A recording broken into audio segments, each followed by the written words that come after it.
बता दे कि यहाँ पर जो हम लोग इकट्ठा हुए हैं, कुछ उम्मीद लेकर इस कोचिंग संस्था से। सर ऑलरेडी यहाँ पे पढ़ाते हैं, तो सवाल जवाब के सिलसिला में सबसे पहले हमारे साथ है संजीव मिश्रा। सभी दोस्तों को प्रणाम करता हूं और मैं संजीव मिश्रा अपने मित्र राहुल कुमार जी के साथ उपस्थित हूं और आज इस वीडियो के माध्यम से इनके द्वारा पूछे गए सवालों का मैं जवाब दूंगा। अब कितना हद तक इनके अनुसार वह जवाब सही रहेगा, इनको संतुष्ट कर पाएगा, उसी पर हम आगे काम करेंगे। और अगर वीडियो आपको भी पसंद आएगा तो मैं मिश्रा क्लासेज के संस्थापक और डायरेक्टर के रूप में आप सभी के समक्ष हमेशा उपस्थित होता रहूंगा।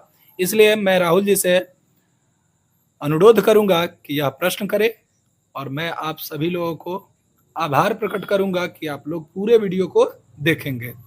चलिए सर, सबसे पहले मेरा क्वेश्चन है, हमारे जो गवर्नमेंट अभी आचार संहिता लागू हो चुका है, तो अभी जो हमारे सरकार थे और यहाँ के जो विधि व्यवस्था है उस पे कितना खड़े उतरे, कितना अच्छा से चल रहा है, क्या उसमें घोटाला हो रहा है, कहाँ कहाँ गड़बड़ियाँ हो रही है, इसके सुधार के लिए आप क्या उपाय करेंगे, कहाँ तक हद तक ठीक है? देखिए, भारतीय लोकतंत्र में जहां तक की बात है मुझे पूर्ण भरोसा है और आज आचार संहिता की दौर है। इससे पहले नीतीश कुमार जी की सरकार थी बिहार में और शिक्षा, स्वास्थ्य, सड़क, यह सब व्यवस्था में काफी हद तक सुधार तो हुआ ही है, इसमें कुछ माने संशय नहीं है। परंतु प्रशासनिक विभाग और जो कहा जाए अड्डा अदालत में अफसरशाही थोड़ी बढ़ गई है। यहाँ पे अगर किसी भी व्यक्ति से कुछ पूछा जाए कि आपको पुलिस प्रशासन पे भरोसा है, दरोगा जी पर भरोसा है, एकदम सिरे से खारिज कर देगा कि हमें कोई भरोसा नहीं है। यानी आपके तरीके से देखा जाए तो 50% यानी कि करप्शन है और 50% ये है कि खुद से लोग करा सकते हैं। नहीं, करप्शन इस बात को लेकर नहीं है, क्योंकि यहाँ पे भरोसा उठने का सबसे बड़ा कारण है कि लोगों ने अपने आचार, विचार और अपने कर्म और वाक्य से अलग हटकर जो काम करने लगे हैं। जैसे कर्म में कुछ अलग और वाक्य में कुछ अलग, बातें कुछ अलग करते हैं और काम कुछ अलग करते हैं, इसलिए लोगों का भरोसा उठा है। और जब तक कार्य को, कर्म को अपने वाक्य से लोग जोड़ कर नहीं देखेंगे तब तक यह करप्शन हटने वाला नहीं है। बिहार सरकार को भी यह बातें मालूम है कि अंचल में अंचलाधिकारी के साथ साथ कर्मचारियों का कितना बड़ा यहाँ पे दबदबा है। गरीब तबके के लोगों का किसी का भी सही रूप से कार्य नहीं होता है बिना पैसा दिए हुए। चलिए, तो इसके लिए सरकार को क्या कदम उठाना चाहिए? जैसे कि ब्लॉक लेवल, अनुमंडल लेवल, यहाँ तक कि जिला लेवल पे करप्शन ज्यादा तक बढ़ चुका है। तो इस तहत आपके द्वारा आप बच्चों को अच्छी तरीके से शिक्षा देते हैं कि किसी को घूस या करप्शन में साथ नहीं देना चाहिए, तो आपको क्या लगता है कि यहाँ से करप्शन कैसे हटेगा? जैसे देखा जाए, यहाँ पे अधिकांश लोग ईमानदारी से पड़े हो चुके हैं और कुछ ऐसे अधिकारी पदाधिकारी का, ईमानदार अधिकारी और पदाधिकारी का आना यहाँ आवश्यक हो चुका है। जैसे शिक्षा विभाग में पहले टीचर अपना अलुई सोहनी करते थे, लेकिन के पाठक के आने के बाद अब यह दुरुस्त हो गया।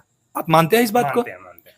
आप भू माफिया का जो यहाँ पे दबदबा था, उसमें भी के पाठक के जाने के बाद अनुबंधन कार्य में, जमीन के अनुबंधन कार्य में बहुत हद तक सुधार हुआ है। लेकिन तो सबसे पहले कर्मचारी, अधिकारी और पदाधिकारी को सुधरना होगा और साथ साथ लोगों को भी सुधरना होगा, तभी यह सुधार हो सकता है, नहीं तो नहीं। कितना लोग चाहते हैं कि पैसा वाले हैं वो लोग चाहते हैं कि अपने काम को सबसे पहले आगे हो, उसके लिए वो लोग ईमानदार कर्मचारी भी न चाह के भी घूस ले लेते हैं, और ये लोग पैसे वाले अपने काम को पहले कराने के चलते उनको घूस जबरदस्ती दे देते हैं। इस पे आपका क्या राय है? देखिए, सबसे पहले हम बोले हैं कि लोगों का भरोसा कर्मचारी अधिकारियों पर से उठ चुका है। यहाँ भरोसा पैसा पर हो चुका है जी, कि मैं पैसा के दम पर काम करा लो। किसी भी चीजों को निपटा सकता हूं, किसी भी कार्य को पूरा कर सकता हूं। लेकिन जो अधिकारी पदाधिकारी पढ़े लिखे हैं, जो कर्मचारी पढ़े लिखे हैं, पढ़ लिख कर मेहनत से आए हुए हैं, उनको सफलता के साथ साथ चारित्रिक शिक्षा और नैतिक शिक्षा होनी चाहिए। चाहे पैसा कितना हो क्यों ना दे दे, कोई के पाठक के खरीद लेता क्या? नहीं। तो अगर आपके अंदर ईमानदारी है तो देने वाला चाहे लाख कुछ क्यों ना दे दे। यानी आपके अनुसार के पाठक जैसा हर क्षेत्र में एक अधिकारी होना चाहिए जो सबको अपने लाइन पे ला दे, चाहे करप्शन के क्षेत्र में, चाहे किसी भी माफिया लोग हो, उसको सही रास्ते पे लाने के लिए के पाठक जैसा कर्मचारी या बड़े पोस्ट पे रहना अनिवार्य है। हाँ, के पाठक जी जैसे अधिकारी का होना एकदम जरूरी है, क्योंकि वैसे अधिकारी होंगे तभी छोटे तबके के लोगों के ऊपर, छोटे कर्मचारियों के ऊपर क्या कर सकते हैं, पाबंद लगा सकते हैं करप्शन के मामला में। लेकिन साथ साथ क्या होना चाहिए, उन्हें क्या होना चाहिए, नैतिक, बौद्धिक और सर्वांगीण रूप से उन्हें स्वस्थ होना चाहिए। चलिए, बिहार हमारे पूरा भारत देश में सबसे पिछड़ा हुआ है शिक्षा के मामले में, चाहे हर क्षेत्र मामले में। यहाँ तक कि लोग दूसरे स्टेट में बिहारियों को गलत नजर से देखते हैं, बिहारियों को बिहारी नाम से गाली देके भी बुलाते हैं, जैसे कि गाली तो कुछ ऐसा नहीं है, लेकिन बिहारी एक शब्द कलंकित कर दिया गया है। आने वाले समय में जिसकी भी सरकार बने, आचार संहिता लगने के बाद, चुनाव होने के बाद जिसकी भी सरकार बने, उस सरकार से आपको क्या उम्मीद है? क्या हमारे बिहार में सुधार होनी चाहिए?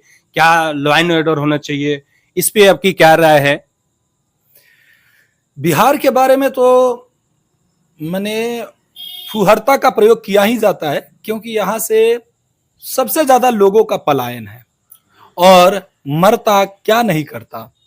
यहाँ से लोग गरीब, मजदूर और किसान पेट न भरने के कारण यहाँ से पलायन करते हैं, और वहां जिस जगह पर वह जाते हैं वहां पर भी उनका शोषण किया जाता है। जी, बहुत शोषण होता है। और आप अगर कहीं गए होंगे तो समझते होंगे कि वहां के लोगों के द्वारा बिहारियों का कितना ज्यादा शोषण किया जाता है।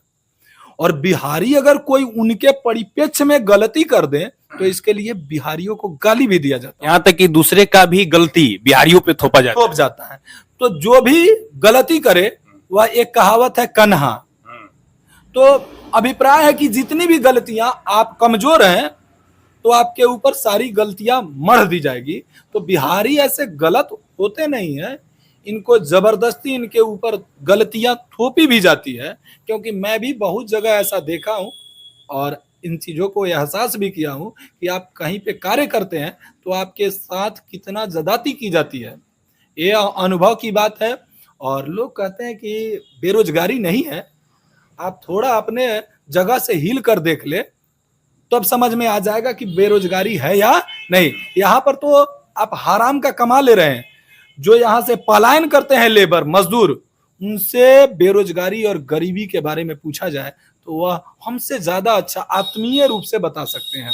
अतः मैं सरकार से अनुरोध करूंगा कि इस पलायन को रोकने के लिए कुछ नितांत कार्य करे, अन्यथा जो पार्टियां इस बार पलायन को